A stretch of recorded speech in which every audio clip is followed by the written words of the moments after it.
As you may know, or you may not, I am Sandra Funk, and this is Design Sips, where we sip a little wine and talk about the business of interior design. I've missed you. I haven't seen you guys in a week, and many things have happened. How about you? What's going on?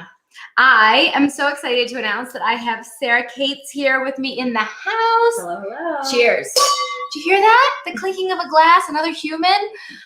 It's the first time in a long time Sandra has not just been drinking alone, sitting in the room alone, drinking on a Wednesday afternoon, having design sips all by my lonesome.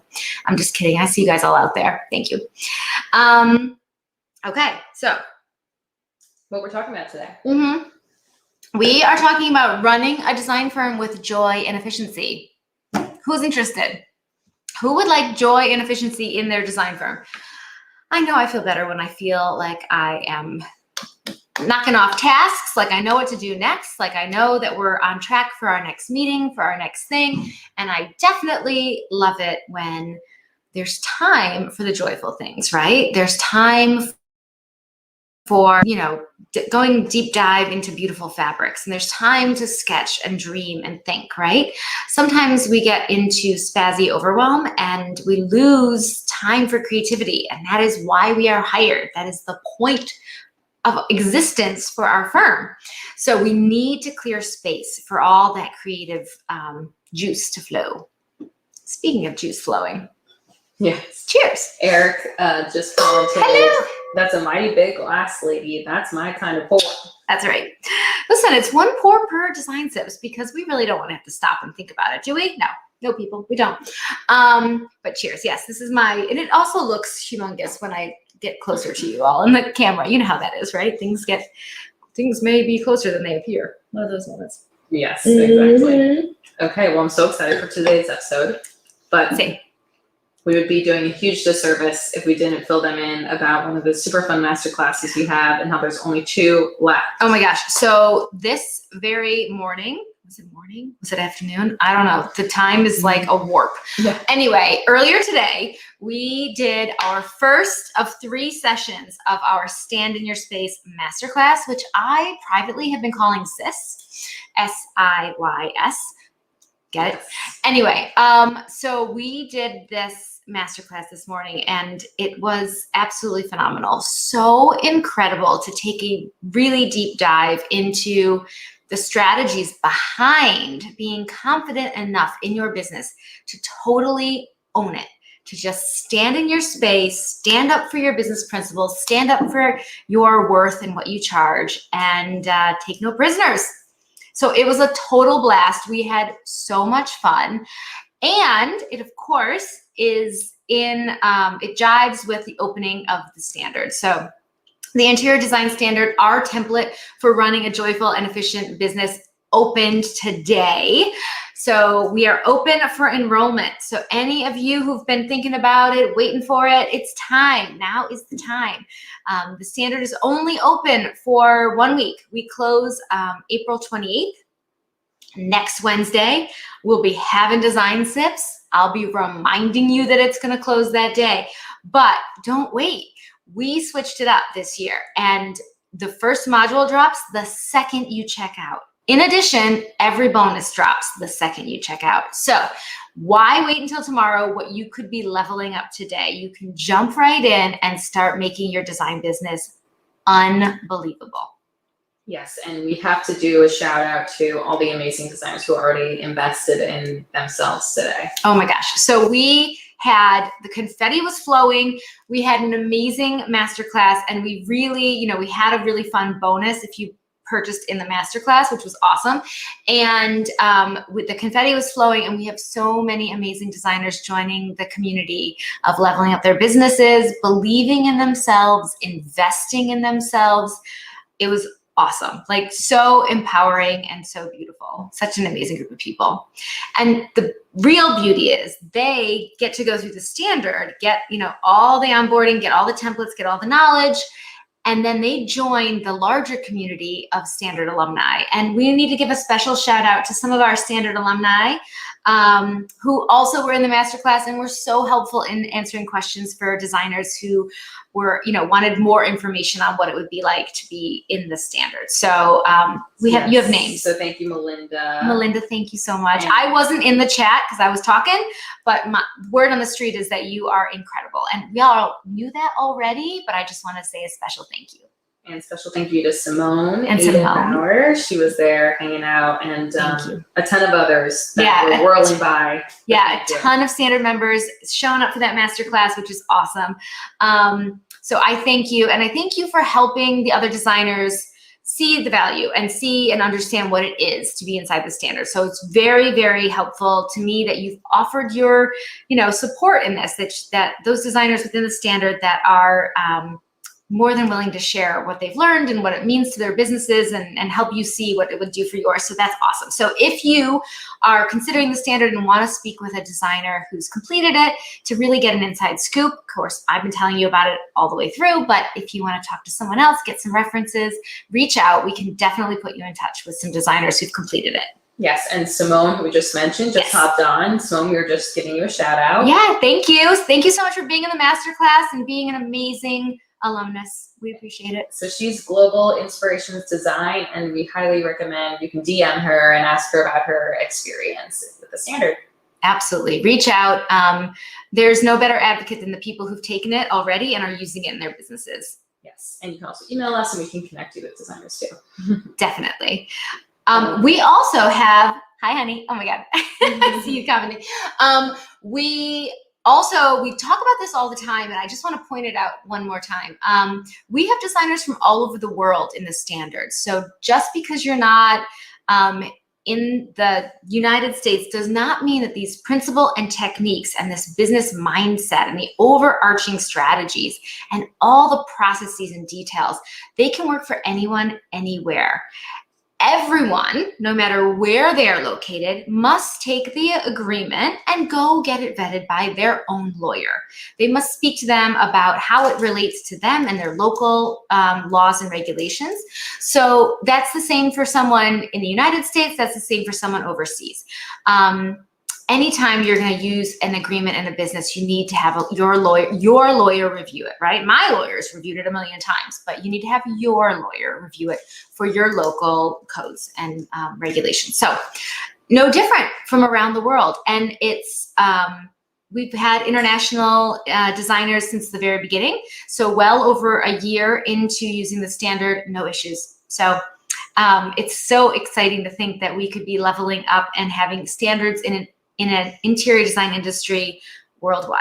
Yes. So Simone's actually from Zurich, I believe. Yes. So amazing, right? I think that's probably why I thought of it, didn't put it together inside of my head.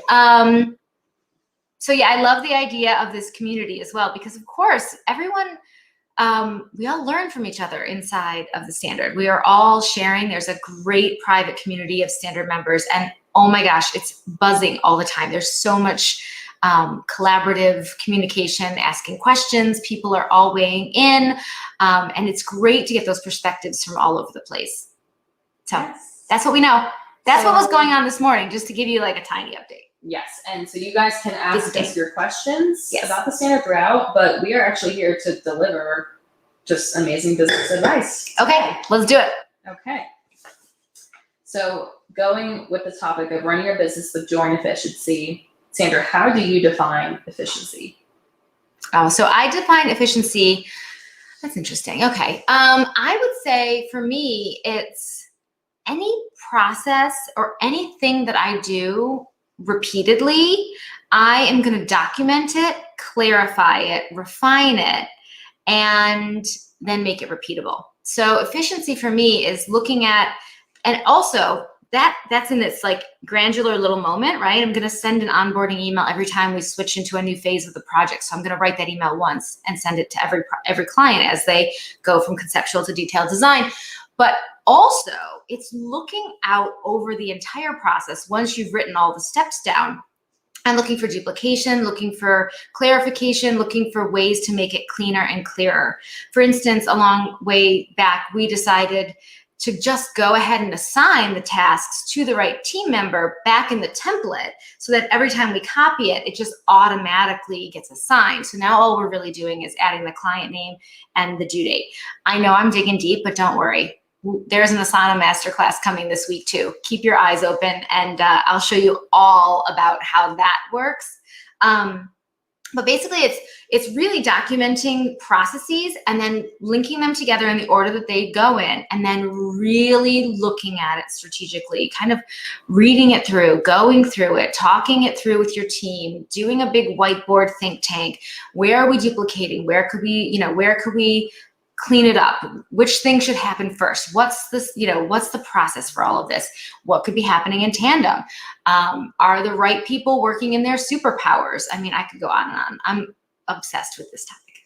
Yes, which is why we're talking about it, and you're going to be able to go on and on even more. Okay, good. But we want to hear from you guys. How do you define efficiency for your design firm? Yeah. What would efficiency look like in your firm? Okay. Comment. What's your go-to tip for getting systematized? Like if someone they just heard you and they're like, oh, damn, I need that. Where would you tell them to start?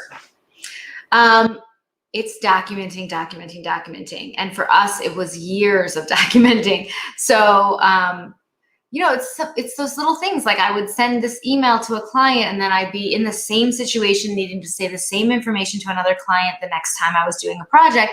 And I'd be searching through my emails and I'd be searching back through, what did I send them? What did I say? And it's recognizing that and then deciding I'm going to take that language and I'm going to keep it somewhere so that I can reference it every time.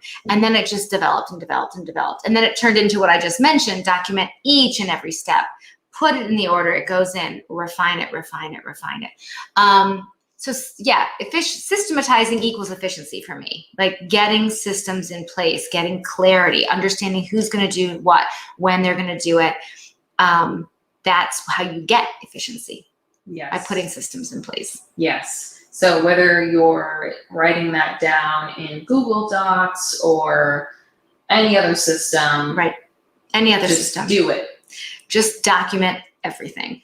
But definitely don't let this become like a sticky note system. Like document everything, but then document it in a way that it's findable, searchable, in order, movable, so that you can rearrange it if you see fit, if you think, oh, this could be done better, et cetera, et cetera. That all is essentially the standard, right? That's what we've done. 15 years of business, all documented, all systematized, all running efficiently, and then duplicatable into your business. That's exactly what the standard is, the principle behind it. Yeah, so why don't you share so that we can give some real life examples of what it looks like to document it in your firm, which is what designers get to do in the standard. Are you talking about like taking the Asana template and just literally hitting copy or download and then copy? So because we've already done all the documentation, we've documented every step in the process, both the potential client process and the full service design process, as well as a whole bunch of other little processes, HR and onboarding and all these other little details. We've documented all of it. And then there's just a very simple way for you to download that entire system right into your business through Asana. If Asana is like, you have no idea what I'm talking about, definitely join me in my Asana masterclass. I think Sarah knows when those are. Yes, tomorrow and Sunday. Okay, so Thursday and Sunday of this week. Hit us up for a link. Yes, DM us or email us at info@houseoffunk.com and we will get you on the list to be in the Asana masterclass. If you've never heard of it, let me tell you exactly what it is. If you know what it is, but you don't know what I'm talking about with these systemized templates and how you can do all these different categories and pre-assign things and use templates, still come to the masterclass because I'm going to show you how to make Asana really customized and really excellent for your interior design business. And then if you decide that you are on board with systemization and increased efficiency, which of course, more efficient equals more profit, right? We know that if it takes us longer to do something, we waste time. Time is money. I can go on and on and on. And of course, more profit, more efficient, more time to do design, more joyful business, right? So if you want the catapult forward and skip the 10 years of documenting trial and error, making mistakes, figuring it out, all those things that we went through already, then you need to come and join us in the standard, because we will hand you the keys to the castle. We will usher you in through the velvet ropes, and we will hand you a business that feels like you're 10 years further along than you actually are. Just like that. Yep. All right, maybe not just like that. Block some time, okay, people? We have to implement.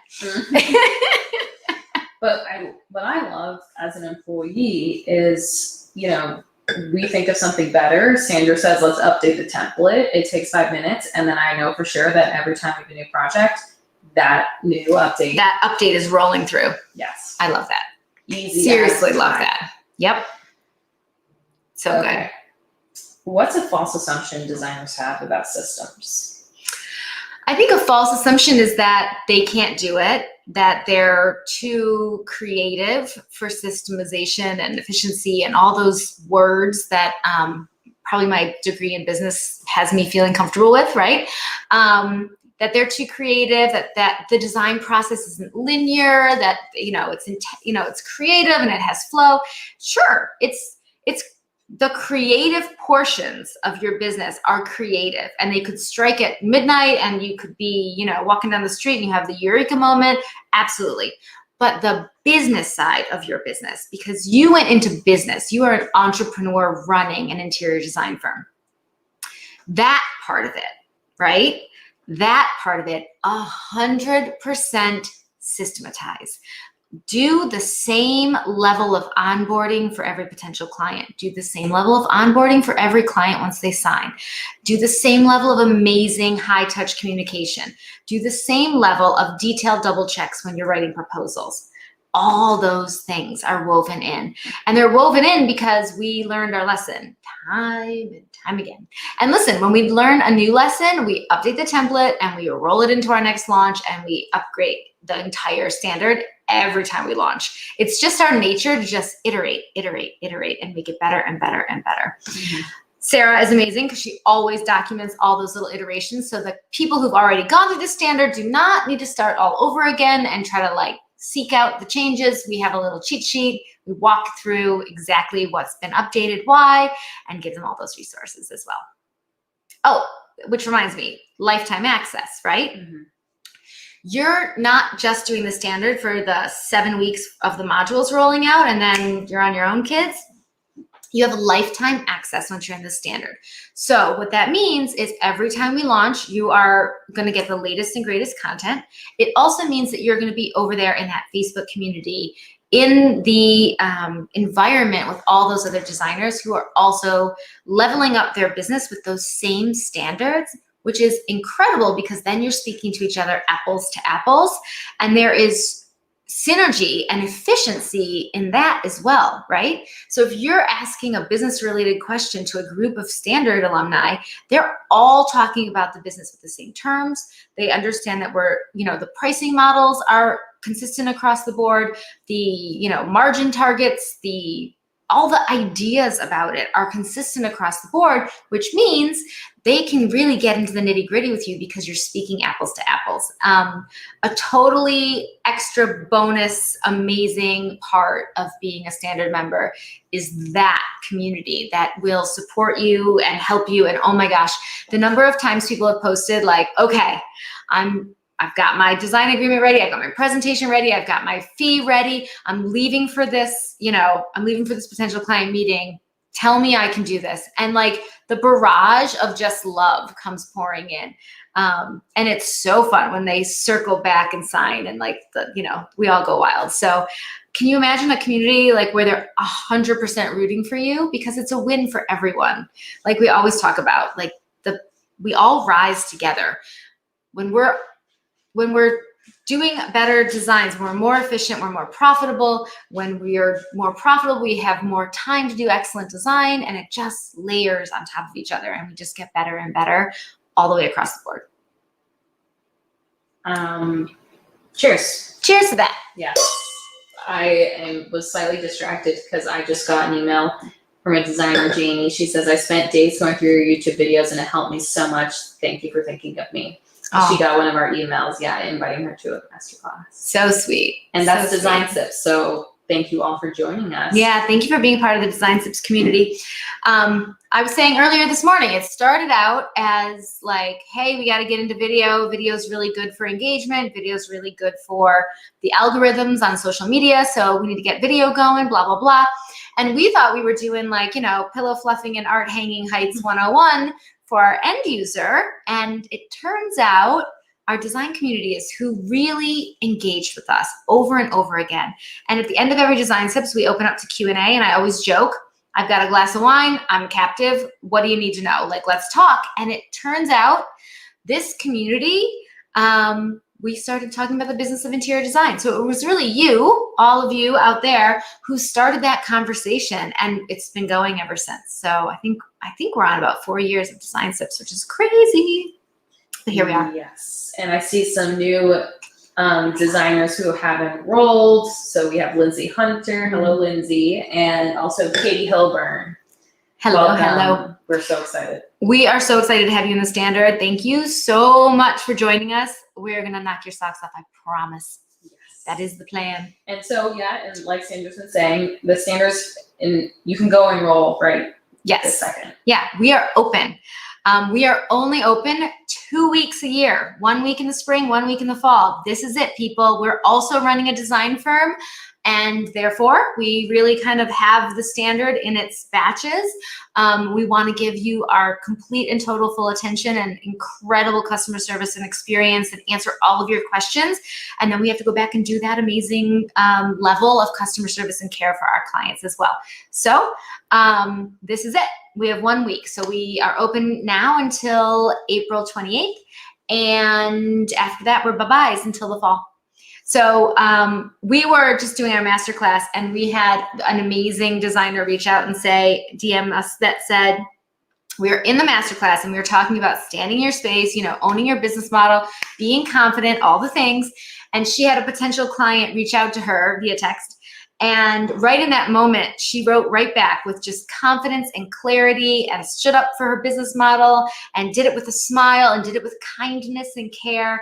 And she said it felt so good. And that's just from the masterclass. Imagine what is inside the Standard that took us, 18 months to create with tender, loving care.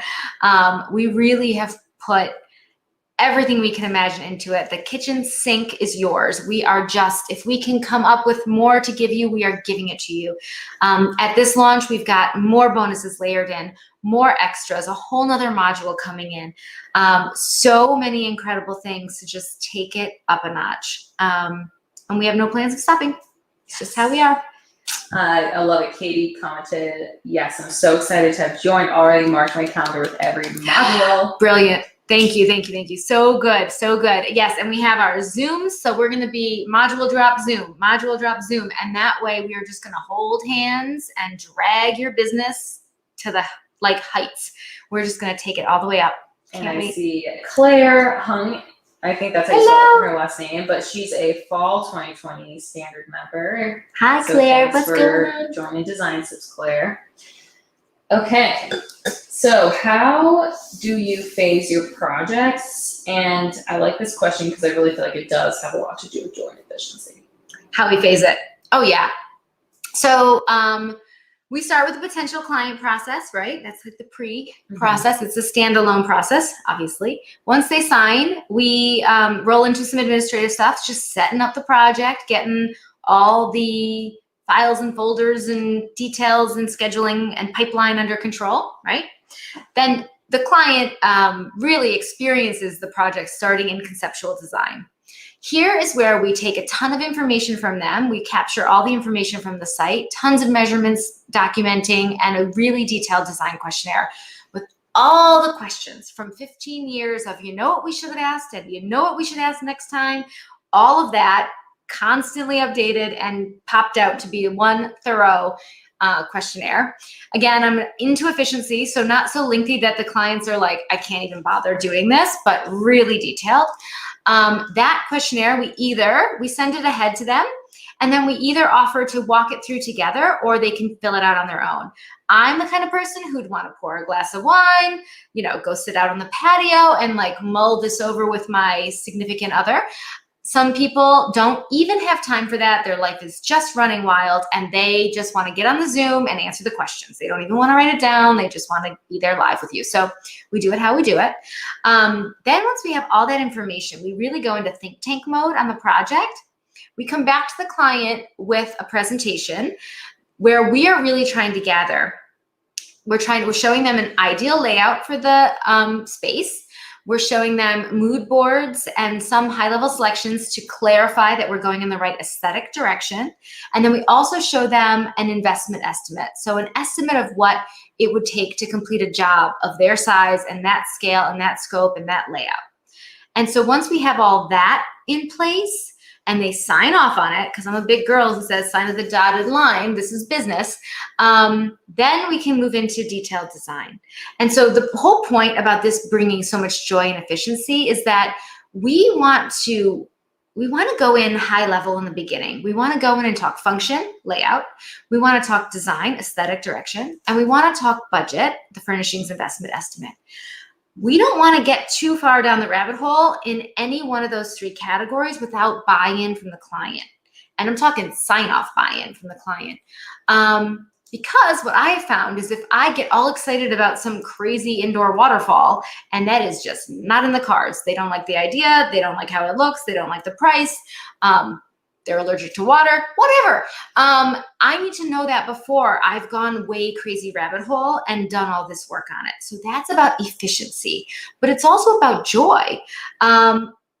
I used to charge hourly and oh my God, if you showed up to a presentation and they didn't like it and they paid for all those hours and now they have to pay for all those additional hours because they didn't like it, that right off the bat, you're on really unsolid footing, right? First things first is for me, it was switching to a flat fee. You do you. I'm going to show you exactly how to do an incredible flat fee that you will be so confident in and that your clients will love. That's not to say if you feel like hourly is right for you, you can still take all the process, all the templates, and all the efficiency, and you can charge how you want to charge. At the very least, I'm going to really show you how to do an incredibly detailed and accurate estimate of hours. Okay? That not said, I'm going in 37,000 tangents. I feel like I'm just walking through the whole standard. Yeah.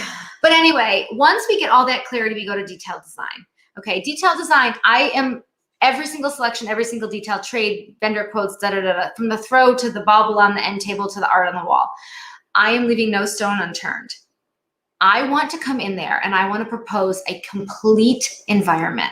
I am not a furniture salesperson. I am not coming in there with the lighting layer and we'll get to plumbing and then the tile is separate and then we'll think about this. And then you know what happens when you do your job like that? Nobody ever finishes it. They get exhausted. They run out of money. They run out of patience. They can't see the vision. They don't get where this is headed. A lot of jobs die on the vine when they're done piecemeal like that, right? I see the hearts. I think you guys are feeling this. I feel like you have been there.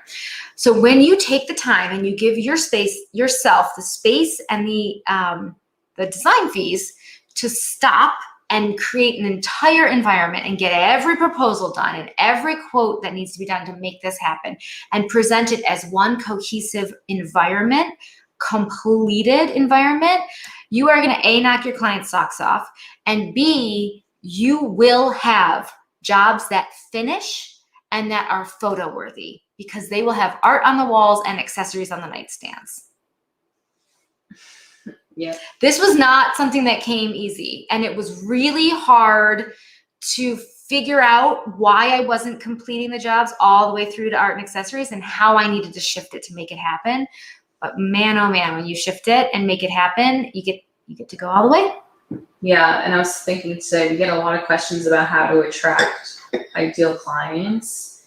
And I think such an important thing that designers forget is that photography of those completed spaces do a lot of the talking for you. Oh, yes. Yes, definitely. So it's not just, I need to throw a bunch of money into marketing. I need to throw a bunch of attention into my process. Yes, it is so true, Sarah. That is brilliant. The marketing starts all the way back at designing complete environments that are marketable. Because listen, if you don't have a strong portfolio, I used to think it's in me. My clients just don't have the budget to do the design that I'm capable of. No, no, I was just running around in circles and wearing everybody out and not getting to the end of the job. So take jobs on that are at the price point that you feel comfortable and confident that you can do great design. Don't take on the little teeny weeny budget job that you know you can't make look amazing. If you can't serve it, if you can't help them, if you can't be amazing at that price point, then say no thank you, right? Take on the jobs that you know you can be A+, and then deliver the environment, the whole design, the whole concept, right? No, it does. It starts all the way back. It starts all the way back at taking on clients that are at your level and that value complete, beautiful rooms at the level of price point that you work at. Yeah, and that's one of my favorite parts of the standard is we really share how to define and then stay in your space and not waver even from yourself and your own temptations. Oh, sure. Well, we were talking about this whole month the kind of theme has been mindset matters.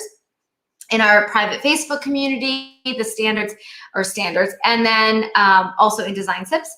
And we keep coming back to this little negative Nelly on your shoulder that's chirping away, that negative self-talk that's always, always there, right? And evolutionarily, like making you not jump off a cliff or something, like giving you that little bit of hesitation that you're not a superpower and you can't fly. But it's still there. It has not evolved out of us. And so we constantly have to see it, face it, address it, and refill that space with positive self-talk, because the negative self-talk isn't accurate, right? It's just fear. And it's in us from some caveman day when we needed fear so we didn't get eaten by the saber-toothed tiger. We don't need to fear our greatness in business. It's just not necessary. Sure, look both ways before you cross the street. You still need to heed things. There's things out there that you should be cautious of, but we don't need to fear our success as a business person. And we were talking about it earlier today. Go back to the mindset that you had when you threw down the gauntlet and you said, I'm going out on my own. I'm starting my own business. I'm putting my name on the door. I can do this. I will be my own. I will work for myself. I will be a designer. I will succeed. Find that, because it's in there. It's probably buried under a whole bunch of people pleasing and yesing and, some of that struggle that comes with kind of getting battered around by the nature of being in business. If you're not really clear on your process and really clear on your boundaries, it's very easy to just get ping-ponged around by client requests and wishes and sometimes demands. A lot of times they're innocent questions that we take as, this call to action that we have to follow. If you set up your business ahead, if you set up your business with clarity in the beginning and you're very clear what I provide, what the value is that I bring, how this works, how communication works, what the timelines are, what the investments need to be, all the things. If you're very clear in the beginning, it's very, very simple to just reiterate those details and not get pulled all over the place. But oh my God, my first 5 years in business, I felt like a rag doll. I was like this way and that way. And everybody's little innocent question, but I didn't have a clear, defined answer. So I wibble wobbled all over the place for a little while, and it was very yucky. We got some great design done here and there when the stars aligned and it just happened, but oh my gosh, so often it was just a lot of swirling and whirling. Right. Let us know in the comments if you've been there. Do you ever feel swirly and whirly?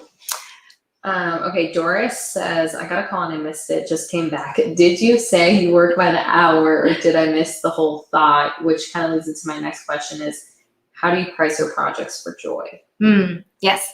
So I am a huge, huge fan of a flat fee. The old story goes, if you're going to charge hourly, as a responsible business owner, you are going to need to give them a fee estimate anyway, right? Any rational human being taking on a design project, if you're the homeowner, is going to want to know, what is this going to cost me, right? What am I going to get? How much is it going to cost? These are basic questions, right? They're the first questions. How do you work is really, what do you charge, right? So any responsible business owner is going to give a fee estimate, even if they charge hourly. By giving a fee estimate, you've already given yourself an upper limit, because again, if there's no scope change and there's no major, difference going on, you're beholden to that estimate. You can't rightly go over it in good faith if you've given an estimate and nothing has materially changed.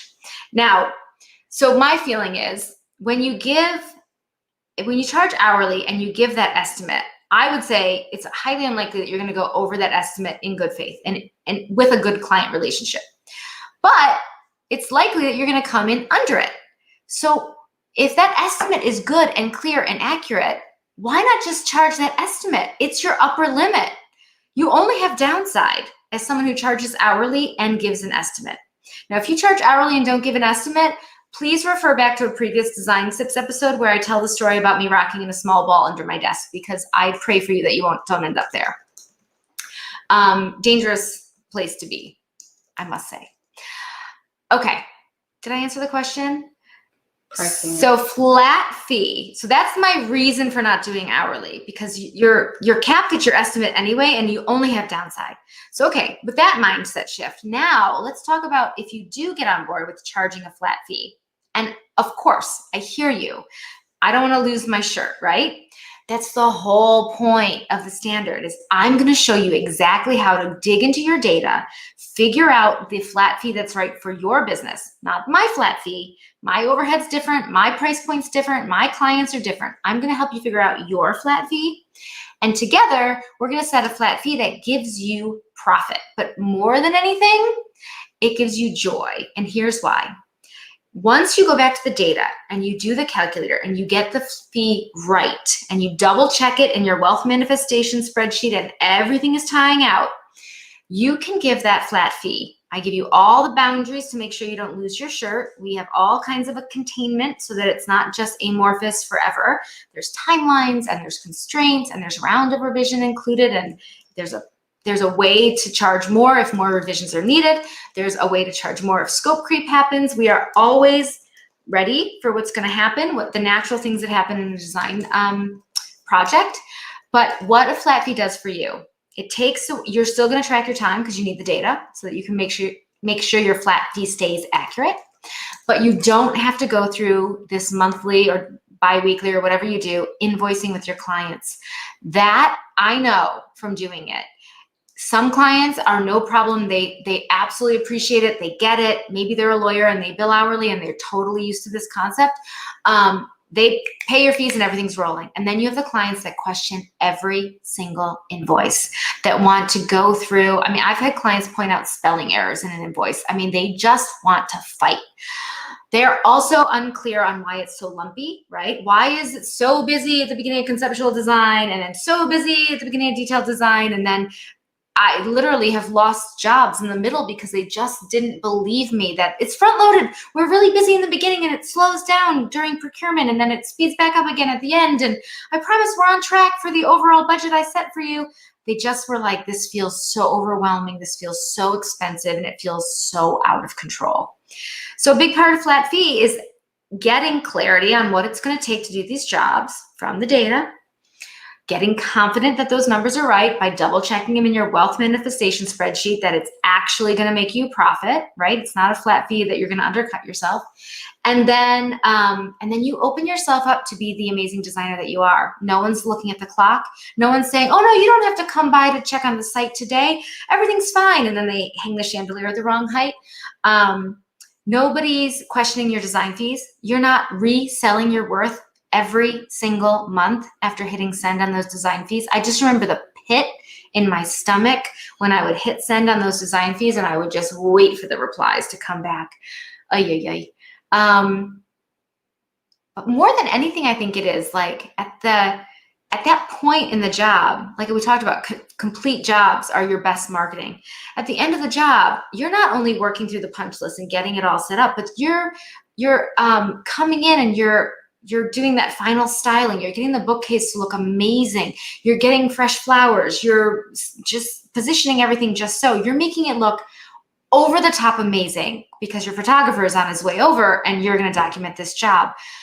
And you've priced that in. So the client's not going, no, I don't need photos, and oh, no, I don't need accessories, and I'm good, shooing you off because they don't want that meter to keep running. Instead, you can look like a freaking rock star by taking it to the level of like color coding the books or whatever crazy idea you have that we all know takes time. Build it into that fee, but look like a rock star when you are that detailed and that amazing. And that final install looks just out of this world. Mm-hmm. And fresh flowers and the candles are lit. And I mean, just all the things. Mm-hmm. All the things. Exactly. All right. That was like really long-winded and I went into a million directions. Sorry. So you do get the flaky calculator and the wealth manifestation that she mentioned in the standard. Right. All of that is really such a big chunk of the standard. Yeah.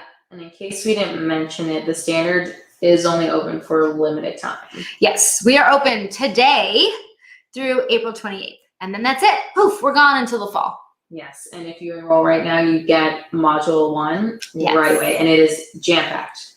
Jam-packed. Let's actually kind of talk about what's in there. But we have how to use all of our preferred softwares. Right. It's tools and tech is module 1. So it's not only all the software that we use in our business, but the tutorials on how to use it and how we specifically set it up to work best for us. Yes. And so we also get into task management, how we use the Google Calendar, how we leverage all sorts of things that are all secret bonuses. Little bits and pieces. Yes. I don't want to give it all away, but yeah, enroll now. Yeah, enroll now. Tools and tech is yours today. Today, you can start jumping 10 years ahead in your design business at least. And then all the bonuses are also live today. Yes. So you can get started right away. Now, interiordesignstandard.com. Yes. And our first live standard Q&A inside the program, if you join, where we are just sitting down and really talking it through, is April 30th. Can you believe it? Yeah. Like, we're live, it's time, and then we dive right in. We are jumping right in. And then every single week, another module rolls out and another live in the Facebook group so that we can really talk it through. Yes. Yeah. We're going to walk this path together until you are absolutely clear on what needs to happen to make this, your business, just soar. It's that whole idea. Yep. Take it up. Okay. So Corinne asks, what are some tips for being more efficient when you design? And where do you start your design? The fabrics or the frames, the paint or the area rug? All right. So efficiency in design. That's awesome. So I think in terms of a floor plan, I think I have a degree in finance. I started in business and transitioned to design later. So I think it's that functionality, that space planning, that like bird's eye view of a whole project. So I always start with a floor plan. I get it functional first, and then I start to layer in the beauty. And I would say I make a decision early on in the project if the rug is going to lead or follow. So an area rug is one of the toughest things to source, right? There's just not that many of them. They're a big ticket item. It's so important to me that they be 100% quality. I will not get involved in faux materials as far as floor coverings. I'm a real serious all wool, all silk girl. So again, if that rug is going to lead or follow, if it's going to lead, I'm going to go rug shopping first with the aesthetic direction and the color palette in mind. And I'm going to find a rug floor plan first, rug second, and then we build it up. Now, if the rug's going to follow, that might mean that the rug could end up being like a wool Berber or a sisal or something very neutral and textural that I'll pick much later because it's not going to be the leader in this design. It's just going to be one of those textural layers. So if the rug is not leading, something's got to lead. So then my next favorite thing to lead with is art. So does the client have an incredible collection? Are we looking at a huge wall that we really need to find like that feature piece for and let the rest of the room follow? So again, floor plan first, rug second, art third. And then I think next up is just going fabric shopping. Staying open to the aesthetic direction, the color preferences, you know, and of course, by this time I've got my floor plan. So I know what I need. I need a sofa fabric, a chair fabric, a window treatment fabric, pillow, right? So go shopping with that in mind and then come back to that. The very last thing that we do is pick out paint colors because there's a gabillion options. So you want to work from your biggest constraints to your biggest constraints to your least constraints. So of course, the clients always want to know what's the wall color first. And I'm like, no, that's last, people. So we want to work from hardest to find to easiest to find. I hope that helps. Yes, Corinne, let me know if you got all that. You might have to just jot that down. We'll post this on IGTV so you can always go back to it. Yeah, there's a record of all the design tips of days gone by. Yeah. Okay, so Style by Mimi G. Hi there. If Hi, the client Mimi. has a bunch of kids, do you have the rug treated to avoid stains? So again, I really am committed to, if there's a lot of kids in the house, I'm all wool all the time. If there's kids and dogs, I'm cut pile, all wool. It is just forgiving and forgiving and forgiving. And of course, go darker, go more pattern if you can, if it works with your aesthetic when you've got the kids and the dogs in the household. But then yes, next up, absolutely. So companies like the Fabric Shield or I forget every single time. Fabric Shield, Pro Seal Plus. I'll look it up right now. Okay. Anyway, there are companies out there that will stain treat your rugs and your furnishings, clean and stain treat. So absolutely have them come in and do a stain treatment on it. That said, bamboo silk, faux silk, new silk, viscose, I don't care what you call it.